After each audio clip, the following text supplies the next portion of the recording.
Now, the Roma Wine Company of Fresno, California presents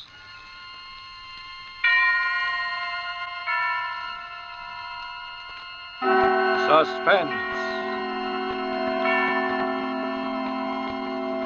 Tonight, Roma Wines bring you the distinguished actor, Mr. Ronald Colman, in one of the great suspense stories of our time, August Heat. Suspense is presented for your enjoyment by Roma Wines. That's R-O-M-A, Roma Wines. Those excellent California wines that can add so much pleasantness to the way you live, to your happiness in entertaining guests, to your enjoyment of everyday meals. Before we bring you Ronald Colman and our suspense play, here's a brief message from Elsa Maxwell, famed for her great charm as a hostess. When food looks appetizing, it almost always lives up to expectations. When even so simple a main dish as a steaming, fragrant bowl of spaghetti or beans is surrounded by bright green salads, golden rolls or muffins, and brilliant Roma California burgundy, the food is more enjoyable, more delightful. And for a summery touch of the outdoors, a vase of flowers, perfect color complement to the deep, rich beauty of Roma burgundy. You'll enjoy the fruity, robust taste, the tart piquancy of distinguished Roma burgundy served cool. Truly, a masterpiece of fine winemaking. Like all Roma wines, Roma burgundy is unvaryingly good, always high in quality of bouquet, color, and taste. The happy reward of selected grapes, brought slowly to perfection, gently pressed, then carefully guided to flavor fullness by the ancient skill of Roma's noted wineries in California's choicest vineyards. Yet all this goodness is yours for only pennies a glass. Remember, more Americans enjoy Roma than any other wine. R-O-M-A, Roma Wines. Yes, right now a glassful would be very pleasant, as Roma Wines bring you a remarkable tale of suspense. And with August Heat, W.F. Harvey's matchless narrative of premonition and the brooding terror of twilight and the unseen, and with the performance of Ronald Colman, Roma Wines hope indeed to keep you in suspense.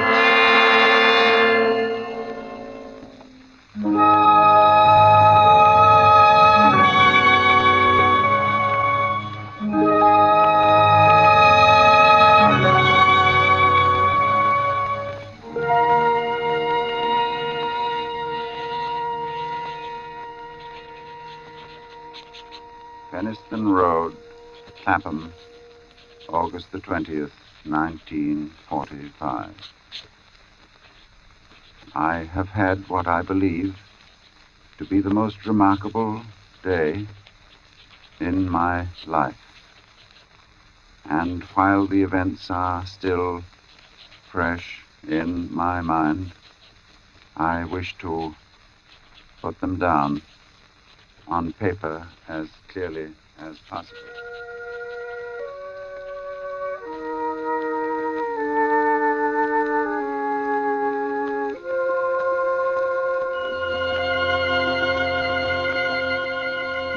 Let me say at the outset that my name is James Clarence Withencroft.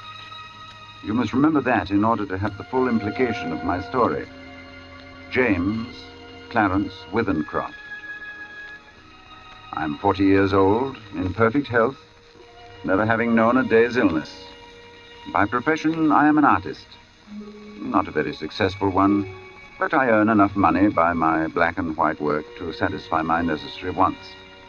My only near relative, a sister, died 5 years ago, so that there is no one in particular to whom I address this manuscript. Only you, who might by chance read it someday. For, because of the peculiar circumstance about which you will soon hear, I have the strong premonition that I shall never live to tell anyone about it.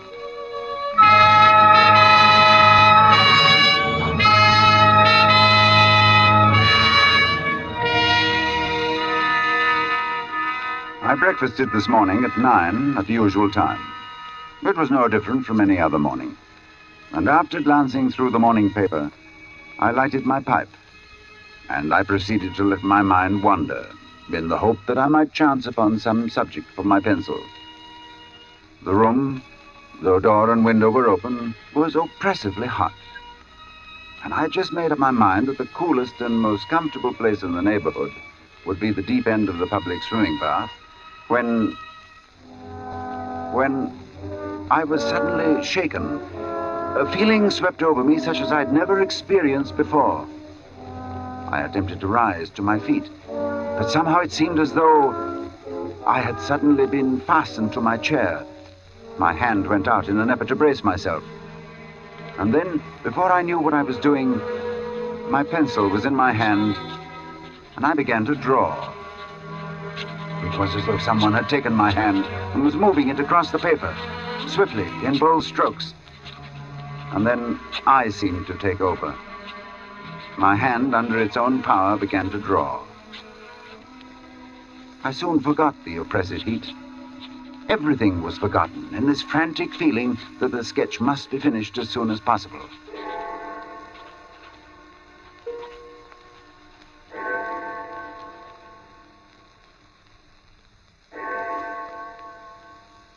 I had no idea how long I worked until I heard the clock of St. Jude's in the distance. It was 4 o'clock, and I had started just after breakfast. Now, for the first time since I'd begun, I actually seemed to see what I had been sketching. I was surprised. The final result was, I felt sure, the best thing I'd ever done.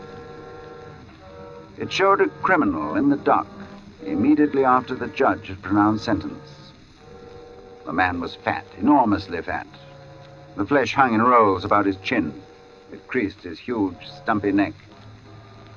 He was clean-shaven, or perhaps I should say a few days before he must have been clean-shaven. And he was almost bald. He stood there before the judge, his short, clumsy fingers clasping the rail, looking straight in front of him. The feeling that his expression conveyed was not so much one of horror as of utter, absolute collapse. There seemed nothing in the man strong enough to sustain that mountain of flesh. And then I saw that the sketch wasn't complete, for the man's other hand seemed to be clutching an instrument of some kind, a weapon, but it hadn't been completed. I had made this sketch, and yet I had no recollection of what I'd intended the man to carry in his other hand. I took up my pencil again, and I attempted to fill in the fuzzy outline, but it was useless. It was as though my fingers had suddenly turned to lead. I sat down, and I felt the moisture slowly forming on my forehead. And once again, I was conscious of the oppressive heat. Then I knew that there would be no finishing of the sketch, at any rate not for the moment.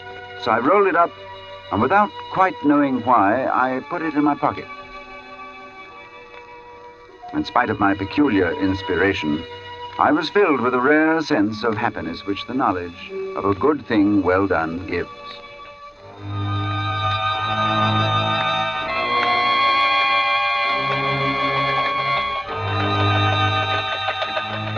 I believe that I set out with the idea of calling upon Trenton, for I remember walking along Lytton Street and turning to the right along Gilchrist Road, at the bottom of the hill where the men are at work on the new tram line. From there onwards, I have only the vaguest recollection of where I went. Through parks, along crowded streets, always conscious of the awful heat that came up from the dusty asphalt pavement in a suffocating wave.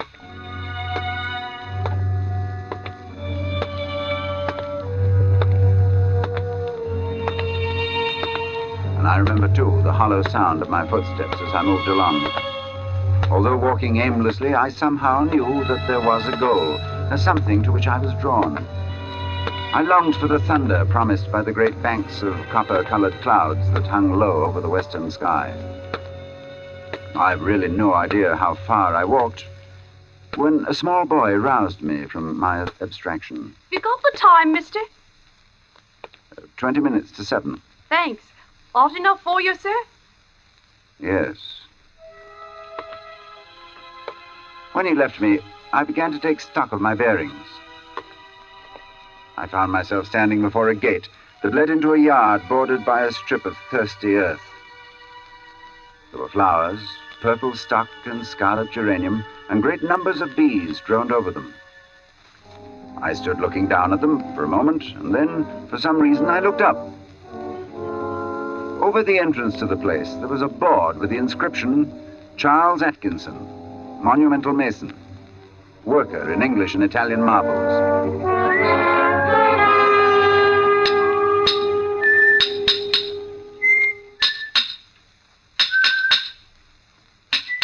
From the yard itself came a cheery whistle, the noise of hammer blows and the cold sound of steel meeting stone. A sudden impulse made me enter, and I went in the direction of the noise. There was a man, sitting with his back towards me. He was busy at work on a slab of curiously veined marble. Then, without turning, his hammer stopped in midair as he was about to bring it down on his chisel. He held this position a moment before turning, but I knew that he was aware of my presence, and when he turned, I saw his face. It was, although I'd never seen him before, it was the face of the man I had been drawing.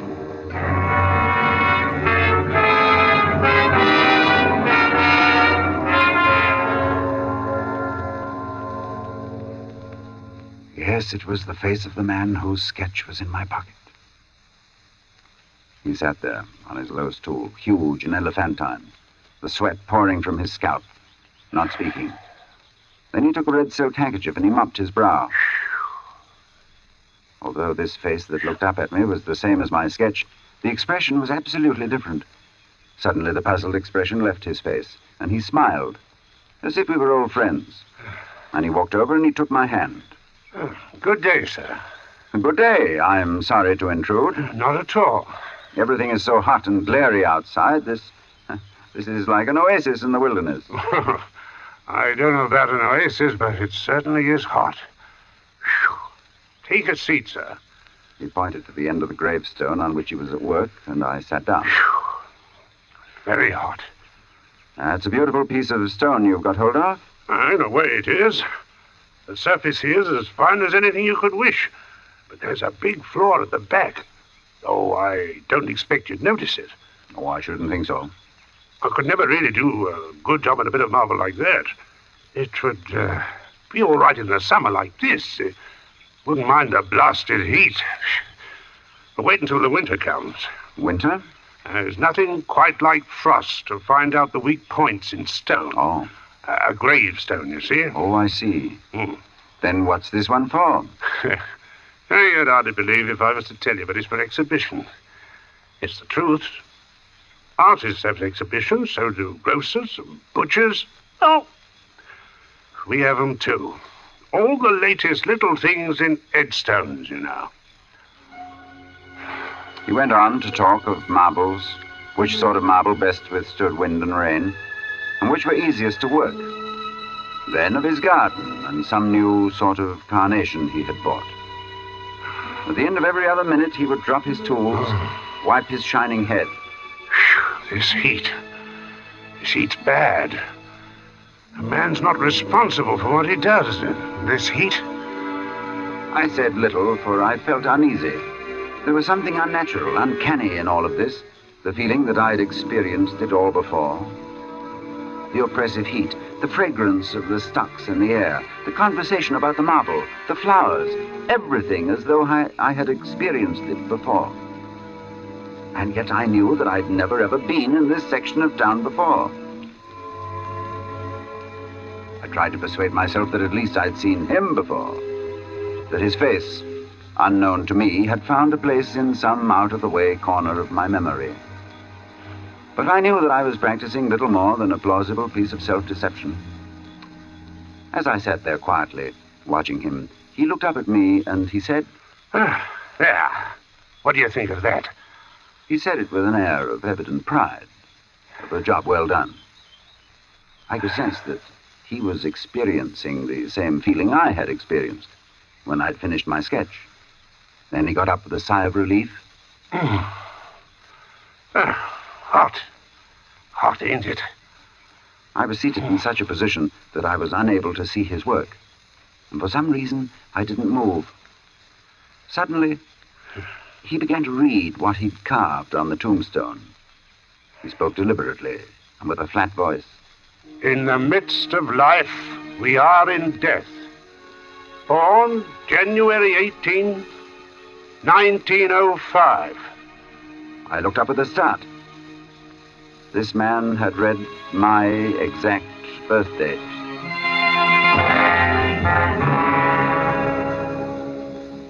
He passed away very suddenly on August 20th, 1945. That's today. We usually use the present date on these exhibition stones. Do you usually put a name on them, too? Yes. Sacred to the memory of James Clarence Withencroft.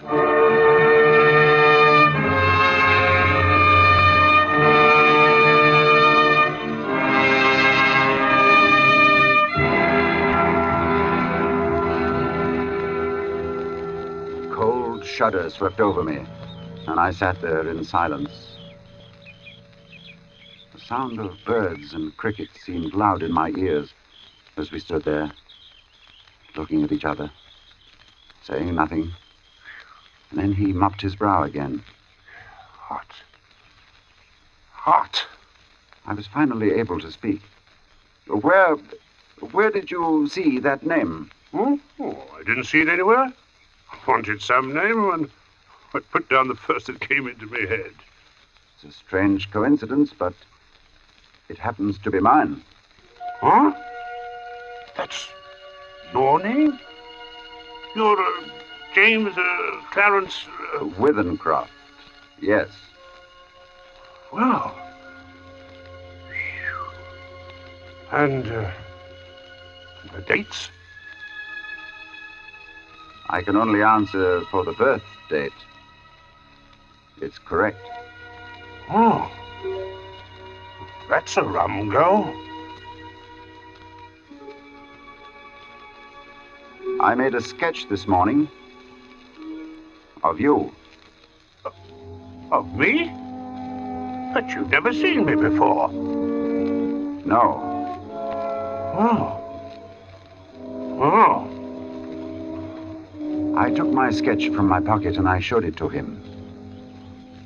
As he looked, the expression on his face altered until it became more and more like that of the man I had drawn. And it was only the other day before that I told Maria there were no such things as ghosts. Neither of us had seen a ghost, but I knew what he meant. Then I spoke to him. You probably heard my name someplace. Yes. You must have seen me somewhere and forgotten it. Yes. Were you at Clacton-on-Sea last July? No, I've never been to Clacton in my life. Oh. And we were silent for some time again. And we stood there looking at one another and at the two dates on the gravestone. And the birth one was right, and the other was today. Well, come inside and have some supper.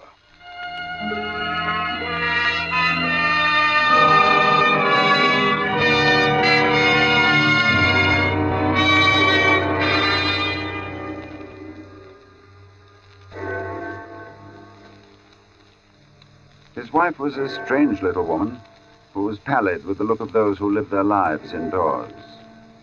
Her husband introduced me as a friend of his who was an artist, and he informed her that I was staying to supper. I spoke, making some comment that I hoped I wouldn't be an intrusion, and she looked up at me and she said, "You have a pleasing voice, Mr. Withencroft, and you're welcome in my home.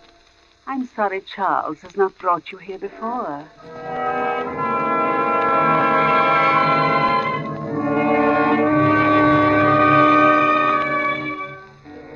Very little was said during the meal, and after the sardines and watercress had been removed, She walked over to a cupboard, and she took down a thin black book. And as she handed it to me, she spoke. Would you read aloud, Mr. Withercroft? Puzzled, I looked down at the book which she'd opened and placed before me. It was a very tiny book. The Prophet, it was called, by an author unknown to me with a strange Eastern name, Khalil Gibran. And my eyes fell across the page, and suddenly I was reading aloud, as she'd asked me to. Then Almitra spoke, saying, we would ask now of death. And he said, you would know the secret of death. But how shall you find it unless you seek it in the heart of life? The owl, whose night-bound eyes are blind unto the day, cannot unveil the mystery of light. If you would indeed behold the spirit of death, open your heart wide unto the body of life. For life and death are one, even as the river and the sea are one. In the depth of your hopes and desires lies your silent knowledge of the beyond. And like seeds dreaming beneath the snow, your heart dreams of spring. Trust the dreams, for in them is hidden the gate to eternity. Your fear of death is but the trembling of the shepherd when he stands before the king whose hand is to be laid upon him in honor. Is the shepherd not joyful beneath his trembling, that he shall wear the mark of the king? Yet is he not more mindful of his trembling. For what is it to die but to stand naked in the wind and to melt into the sun? And what is it to cease breathing but to free the breath from its restless tides, that it may rise and expand and seek God unencumbered? Only when you drink from the river of silence shall you indeed sing. And when you have reached the mountain top, then you shall begin to climb. And when the earth shall claim your limbs, then shall you truly dance.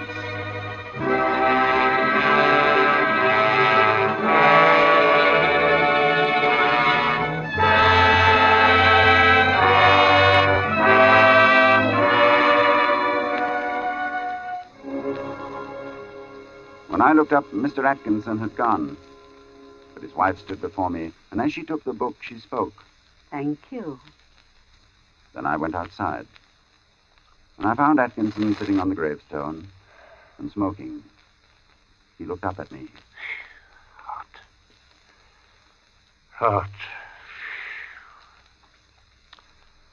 Man's not responsible for what he might do in this heat. She never asked anyone to read aloud before. And then we talked about the sketch again. He looked at it. Likeness is me, all right. On trial. You must excuse my asking, but do you know of anything you've done for which you could be put on trial? No, I've done nothing. Not yet.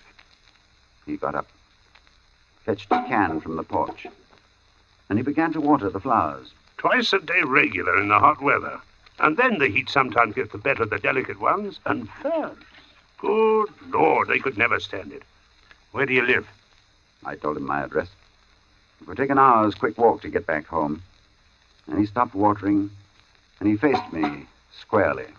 It's like this. We'll look at the matter straight. If you both go back home tonight, you take your chance of accidents. A cart may run over you. There's always banana skins and orange peels, to say nothing of falling ladders. He spoke of the improbable with an intense seriousness that would have been laughable 6 hours before. But I did not laugh. The best thing we can do is for you to stay here till 12 o'clock. Then it'll be tomorrow, do you see? Yes. We'll go upstairs and smoke. Maybe cooler inside. And to my surprise, I agreed.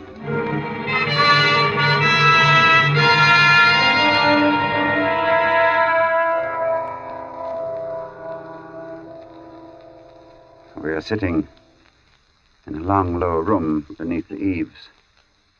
Atkinson has sent his wife to bed. He himself is busy sharpening some tools at a little oilstone, smoking one of my cigars the while. And as I look at my sketch before me, I suddenly see the fuzzy outline of what the man in the picture holds in his hands. But while I had not been able to sketch it before, I am able to do so now. It is a chisel, and it is stained with dark liquid. The sketch is completed now. The air seems charged with thunder, and I hear it in the distance. It is ominous, but it carries the hope of rain. Perhaps this damnable heat will be broken soon, and the day will soon be over. It is close to 12. I'm writing this at a shaky table before the open window. The leg is cracked, and Atkinson, who seems a handy man with his tools, is going to mend it as soon as he has finished putting an edge on his chisel. There. It is 12. The day is over, and I shall be going home. But the heat is stifling.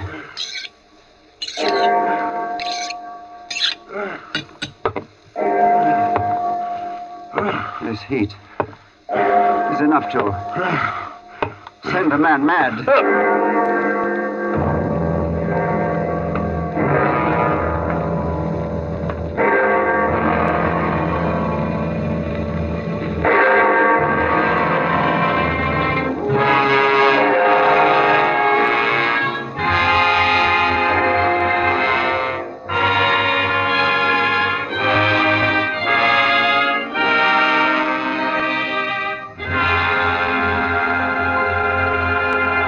And so closes August Heat, in which Roma Wines have brought you Ronald Colman as star of tonight's study in Suspense.